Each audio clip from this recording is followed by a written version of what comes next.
Ja, goddagens och välkomna till Citygårds matkassaöppning på svenska.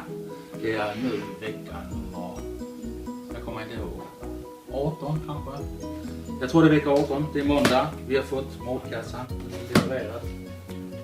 Fint som vanligt. Kommer det senare nästa ögonblick. Här, recepten.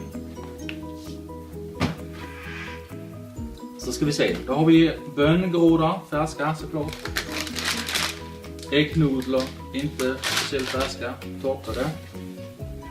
Burgarlök. Vispgrädde. Lök.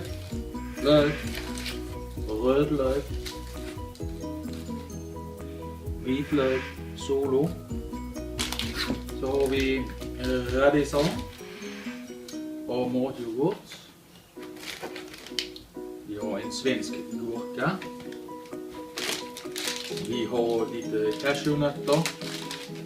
Ursprung vet inte. Vitkål från Tyskland. Mer sol och vitlök.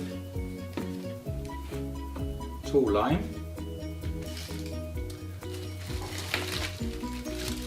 Morötter.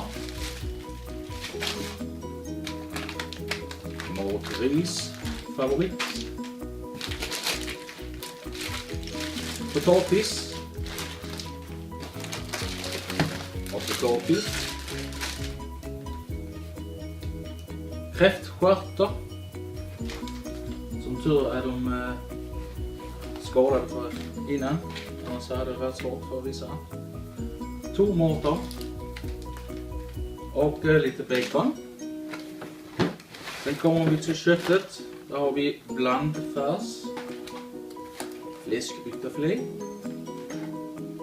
torskfilé, skinn och benfri och färsk kyckling.